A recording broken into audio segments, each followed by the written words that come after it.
अस्सलाम वालेकुम दोस्तों, कैसे हैं दोस्तों। जावा की नई वीडियो में मैं आप सब लोगों को खुशामदीद कहता हूं। तो दोस्तों, आज की वीडियो में हम बात करेंगे एब्स्ट्रैक्शन पर कि जावा में एब्स्ट्रैक्शन क्या होती है और हमारे किस तरह काम आती है। तो दोस्तों, एब्स्ट्रैक्शन से जावा में जो है, इसका जो मेन आइडिया था या जो कुछ भी था, वो उसका मकसद ये था कि चीज़ों को सिंपल रखा जाए। ये कैसे सिंपल रखा जाए, तो मैं आप लोगों को बताता हूँ कि एब्स्ट्रैक्शन एक आइडिया होता है, यानी हमारे दिमाग में एक कोई ख्याल है या कोई चीज़ है, यानी ख्याली चीज़ को एब्स्ट्रैक्शन कहते हैं। यानी उसकी कोई कंक्रीट एग्जिस्टेंस या फिजिकल एग्जिस्टेंस नहीं होती। जैसे कि हम कहते हैं कि सर्कल एक शेप है, स्क्वायर एक शेप है। सर्कल और स्क्वायर तो हम देख सकते हैं, सर्कल और स्क्वायर बना लेते हैं, लेकिन अगर हमें कहा जाता है शेप क्या है, तो हम दोनों को शेप कहते हैं। यानी शेप हमारा एक एब्स्ट्रैक्ट सा कंसेप्ट है। यानी इसकी एक, अगर हमें कहा जाए कोई शेप बनाई जाए, तो हम शेप नहीं बना सकते। सर्कल, स्क्वायर या रेक्टेंगल या कोई भी शेप की फॉर्म बना सकते हैं, लेकिन शेप नहीं बना सकते। क्यों? शेप एक आइडिया है, ठीक है। इस तरह हमें कहा जाए कि नूर बनाओ, इस्लाम बनाओ, हसन बनाओ, मोहसिन बनाओ, जो भी बनाओ बना लेंगे। क्यों? क्योंकि वो लोग मौजूद हैं। अगर हमें कहा जाए कि कोई पर्सन बनाओ, तो हम पर्सन नहीं बना सकते, क्योंकि पर्सन एक एब्स्ट्रैक्शन है। एब्स्ट्रैक्शन मतलब यानी एक ख्याल सा या एक चीज़ जो ख्याली तौर पर, मतलब हमें कहा जाए कार बनाओ, हम कार बना लेंगे। बाइक का बाइक बना लेंगे। लेकिन अगर हमें कहा जाए दूसरा बनाया जाए,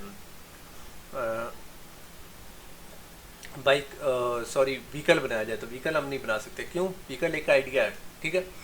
यानी उसकी फिजिकल कंक्रीट एग्जांपल वही होगी। यानी हम जो चीज़ बना सकते हैं, कंक्रीट चीज़ बना सकते हैं, एक आइडिया को नहीं बना सकते, ठीक है। जैसे हमारे जहन में बहुत सारे आइडियाज़ दिन में आते हैं, हम वो हमारे एक एब्स्ट्रैक्ट सी चीज़ें हैं। यानी अगर हमें उनको बनाना पड़ जाए, तो हम नहीं बना सकते, क्योंकि उनकी कोई फिजिकल सिग्निफिकेंस या उनकी कोई कंक्रीट एग्जिस्टेंस मौजूद नहीं होती। तो ये इनकी ज़रूरत क्यों पेश आई? मतलब बहुत सारे इंसान हैं, नूर है, इस्लाम है, या कोई हसन है, मोहसिन है, सब की एट्रीब्यूट एक जैसे होते हैं। तो हमने बजाय हर एक को करने के लिए, हम उसके लिए अंदर कोड को रीयूजिबिलिटी यूज़ करने के लिए हम उसमें इनहेरिटेंस लाना चाहते हैं कि हम जो कॉमन एट्रीब्यूट्स हैं वो लें। लेकिन हम नूर, इस्लाम और सब के नाम डिफरेंट हैं और सब के एट्रीब्यूट तो कॉमन है, लेकिन हम उनकी कॉमन क्लास कैसे बनाएं? तो उसकी हम एक कॉमन क्लास बनाते हैं, पर्सन, ठीक है। पर्सन जो एक वजूद नहीं रखता, तो पर्सन एक एब्स्ट्रैक्ट कंसेप्ट है। तो हम उसके अंदर बहुत सारे कोड यूजिबिलिटी के लिए कर लेते हैं, ताकि हमें नूर, इस्लाम, हसन, मोहसिन के अंदर ये चीज़ें ना डालनी पड़े, ठीक है। तो एब्स्ट्रैक्शन में क्लास कौन सी होती है? तो एब्स्ट्रैक्शन में अमूमन जो हम क्लास बनाते हैं या जो कैटेगरी बनाते हैं, उसे हम नाउन बेस्ड बनाते हैं। नाउन बेस्ड कैसे होता है कि इंग्लिश लैंग्वेज में हम ग्रामेटिकली क्लासों को नाउन से रिप्रेजेंट करते हैं। जैसे कि कार हो गई, पर्सन हो गई, बिल्डिंग। बिल्डिंग देखें, बिल्ड का साथ आई है जी, एक वर्ब भी हो सकता है और एक नाउन भी हो सकता है। तो जो नाउन है, मतलब कि बिल्डिंग खड़ी है, तो ये हमारे हो सकते हैं क्लासेज या हमारे एक्सट्रैक्ट क्लासेस। बैंक अकाउंट हो सकता है, ये बैंक लिख दिया है, इसको मैंने लिखना है बैंक, ठीक है। इसको बैंक में कर लेता हूँ, बैंक अकाउंट वगैरह वगैरह, ठीक है। और इसके साथ हमारा बिल्डिंग है, वर्ब और रनिंग, डिपॉजिटिंग वगैरह वगैरह। ये हमारी एब्स्ट्रैक्ट क्लासेज या हमारे जो क्लासेस नहीं बन सकती। क्यों? क्योंकि ये वर्ब है, ये नाउंस नहीं है। तो ये तो बात थी एब्स्ट्रैक्ट क्लासेस की। तो एब्स्ट्रैक्ट क्लासेस कौन सी क्लासेस होती हैं? एब्स्ट्रैक्ट क्लासेस वो क्लासेस, जैसा कि मैंने आपको लास्ट में एक पर्सन वाली बताया था, इनकम्प्लीट क्लासेस होती हैं, ठीक है। तो इनकम्प्लीट, जैसा कि मैंने आपको पर्सन वाला दिखाया था, वो एक इनकम्प्लीट है। जब तक वो इंस्टेंशिएट नहीं होता, वो इंस्टेंशिएट हो भी नहीं सकता, वो मैं आपको बाद में बताता हूँ, ठीक है। और ये इनको कीवर्ड एब्स्ट्रैक्ट के साथ बनाया जाता है। ये सुपर क्लासेस, यानी ये सुपर क्लासेस होती हैं और मोस्ट जनरल क्लासेस होती हैं, ठीक है। तो इनको इंस्टेंशिएट नहीं किया जाता, बल्कि इनको एक्सटेंड किया जाता है, यानी इनमें इनहेरिटेंस यूज़ की जाती है। यानी हमारी जो पर्सन क्लास है या जो हमारी व्हीकल क्लास है, उसको हम एक्सटेंड कर सकते हैं, हम उनको इंस्टेंशिएट या उनका ऑब्जेक्ट नहीं बना सकते। क्यों? क्योंकि आइडिया को हम इंस्टेंशिएट नहीं कर सकते, ठीक है। तो इसके अंदर जो मेथड्स हैं, वो एब्स्ट्रैक्ट मेथड्स भी हो सकते हैं, नॉन एब्स्ट्रैक्ट मेथड भी हो सकते हैं। अब बात करते हैं कंस्ट्रक्टर की। तो इसके अंदर कोई कंस्ट्रक्टर नहीं हो सकता। क्यों कंस्ट्रक्टर नहीं हो सकता? क्योंकि इनकी इंस्टेंशिएशन या ऑब्जेक्ट तो बनते नहीं हैं, तो इनका कंस्ट्रक्टर नहीं होते, ठीक है। तो और इसके अंदर स्टैटिक मेथड भी नहीं होते। उसकी वजह भी आपको पता है कि स्टैटिक मेथड पहले अपने वजूद दे लेते हैं, ठीक है, क्लास बनने से, ऑब्जेक्ट बनने से पहले। तो ये एक एब्स्ट्रैक्ट आइडियाज़ हैं, तो इनके अंदर स्टैटिक मेथड भी नहीं होते, तो फिर इनका फ़ायदा क्या है? इनका फ़ायदा ये है कि हम इनके अंदर इनहेरिटेंस और कोड रीयूजेबिलिटी यूज़ करते हैं। जैसे कि बजाय कि हम हसन, मोहसिन, नूर, इस्लाम या कुछ लोगों की अलग अलग क्लासेस बनाने के, हम उनके कुछ कॉमन एट्रीब्यूट्स को हम पर्सन क्लास में, जो कि एक टोटली एब्स्ट्रैक्ट आइडिया है, उसके अंदर डाल देते हैं। ठीक है, तो ये एब्स्ट्रैक्शन है। ठीक है, तो ये तो हमारी एब्स्ट्रैक्शन हो गई। ठीक है, तो हम कोड रीयूजेबिलिटी और इनहेरिटेंस ला सकते हैं। ठीक है, तो एब्स्ट्रैक्ट क्लास का जो हमारा मेथड क्या है? ठीक है, तो एब्स्ट्रैक्ट क्लास का मेथड ये है कि हम एब्स्ट्रैक्ट लिखते हैं, उसके बाद क्लास और क्लास का नाम लिख के उसके अंदर बॉडी लिख देते हैं। इसके अंदर हमारे मेथड हो सकते हैं, हम एब्स्ट्रैक्ट मेथड भी हो सकते हैं, नॉन एब्स्ट्रैक्ट मेथड भी हो सकते हैं। लेकिन ये वो क्लास होती है जिसको हम एक्सटेंड कर सकते हैं, यानी इंस्टेंशिएट नहीं कर सकते। और ये बहुत सुपर क्लास भी होती है और मोस्ट जनरल भी होती है।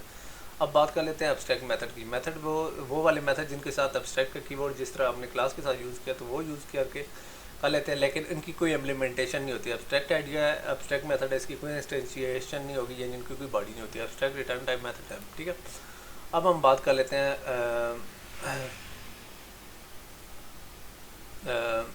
यानी हम थोड़ी सी बात कर लेते हैं सूडो कोड एक दे लेते हैं कोड की। तो हमने एक एब्स्ट्रैक्ट क्लास बनाई है। ठीक है, एक स्मॉल हो गया या कैपिटल हो गया, तो उसके अंदर हमने एक मेथड बनाया abstract void show method.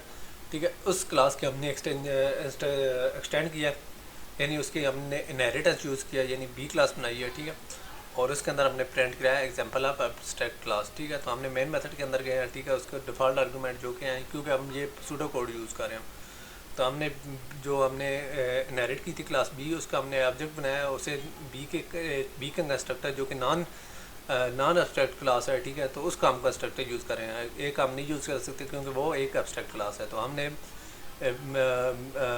Object का शो मेथड यूज़ किया जो कि बी का यूज़ करेगा। ठीक है, ए का नहीं यूज़ कर सकते क्योंकि वो एब्स्ट्रैक्ट है। इस तरह मैं आपको एक और एग्जांपल दिखाता हूँ। हमारे पास एक क्लास है एनिमल, उसके अंदर वाक मेथड है। एब्स्ट्रैक्ट क्लास है एनिमल, उसके अंदर वाक मेथड है, लेकिन ये एब्स्ट्रैक्ट नहीं है, नॉन एब्स्ट्रैक्ट है। ठीक है, उसके अंदर हमने मेथड लिखा है वाक, और मेक नॉइस का हमने मेथड लिखा है। ठीक है, जो कि वाक्स प्रिंट करता है और मेक नॉइस प्रिंट करता है। हमने एक डॉग क्लास बनाई है जो कि इसकी चाइल्ड क्लास है या सब क्लास है, हमने उसको एक्सटेंड किया। ठीक है, उसके अंदर हमने इस तरह किया कि कुछ भी नहीं लिखा। हमने मेन क्लास के अंदर गए हैं तो हमने लिखा एनिमल। ठीक है, डॉग वन। न्यू एनिमल नहीं कर सकते क्योंकि हम इसके अंदर एक तो कंस्ट्रक्टर नहीं होता, दूसरा हम इनका ऑब्जेक्ट नहीं बना सकते। तो हम डॉग का करेंगे तो ये हमारा पॉलीमॉर्फिज्म का भी छोटा सा कंसेप्ट है। तो इस तरीके से हमारी पॉलीमॉर्फिज्म भी हो जाती है। तो डॉग वन डॉट वॉक, ठीक है, डॉग वन डॉट वॉक के अंदर हम करेंगे तो ये इस तरह करेगा कि वॉक का जो फंक्शन जो नॉन एब्स्ट्रैक्ट मेथड है एनिमल क्लास में वो उसको इस्तेमाल कर लेगा। इस तरह मेक नॉइस का भी हम करेंगे तो हमें वॉक्स और मेक नॉइस की प्रिंट होगी। इस तरीके से मैंने एक व्हीकल की आप लोगों को एग्जांपल दी। तो व्हीकल का हमारा एक एब्स्ट्रैक्ट क्यों कंसेप्ट है तो यहाँ क्लियर हो जाएगा। व्हीकल हमारी क्लास है, उसके अंदर हमने पब्लिक एब्स्ट्रैक्ट व्हील्स का हमने रखा हुआ है। ठीक है, एब्स्ट्रैक्ट मेथड है, यानी हम इसके अंदर कुछ नहीं ले सकते। हमने इस तरह किया कि शो मेथड एक इसके अंदर रखा है। ठीक है, जो कि नॉन एब्स्ट्रैक्ट है। ठीक है, उसके हमने अंदर प्रिंट नॉन एब्स्ट्रैक्ट भी लिख दिया। अब हमने एक बाइक को एक्सटेंड किया व्हीकल क्लास से। ठीक है, और उसके अंदर हमने व्हील्स लिखे हैं रिटर्न टू, यानी बाइक के 2 व्हील्स होते हैं। और इस तरह हमने कार तो उसकी सब क्लास बनाई है जिसके अंदर व्हील हमने 4 रखे हैं। हमने मेन मेथड में गए हैं, डिफॉल्ट आर्गूमेंट्स दिए हैं। बाइक 1 का हमने एक ऑब्जेक्ट बनाया। ठीक है, व्हीकल को यूज़ करके व्हीकल का रेफरेंस देकर, लेकिन हम व्हीकल का ऑब्जेक्ट नहीं बना सकते क्योंकि क्या एब्स्ट्रैक्ट क्लास है। तो हमने न्यू बाइक किया है। ठीक है, इस तरह हमने न्यू तैयार किया। बाइक 1 का हमने व्हील्स का मेथड कॉल कर लिया और कार 1 का, तो बाइक 1 का हमारा 2 आ जाएगा और कार 1 का 4 आ जाएगा। तो ये चीज़ थी एब्स्ट्रैक्शन की कि अब हम अगर एक ही व्हीकल क्लास रखी होती तो बाइक के 2 टायर होते हैं, कार के 4 होते हैं। तो इसलिए हमने एक एब्स्ट्रैक्ट यानी एक बहुत कॉमन सा कंसेप्ट लिया हुआ है। तो उम्मीद है आप लोगों को ये वीडियो पसंद आई होगी। तो नेक्स्ट वीडियो में हम इंटरफेस करेंगे। तो ये एक शॉर्ट सी और इंट्रोडक्टरी सी वीडियो थी। कोड मैंने इसलिए आप लोगों को दिखाया कि आप मेरी वीडियो को पास करें और उस कोड को अपने इम्प्लीमेंट करें। अगर कोई प्रॉब्लम आती है तो कमेंट करें। ठीक है, तो वो एक सूडो कोड था। ठीक है, उसके अंदर मिस्टेक्स भी हो सकती है, तो आप लोगों ने अपने हिसाब से करना है। तो उम्मीद है आप लोगों को ये वीडियो पसंद आई होगी। नेक्स्ट वीडियो में मिलेंगे।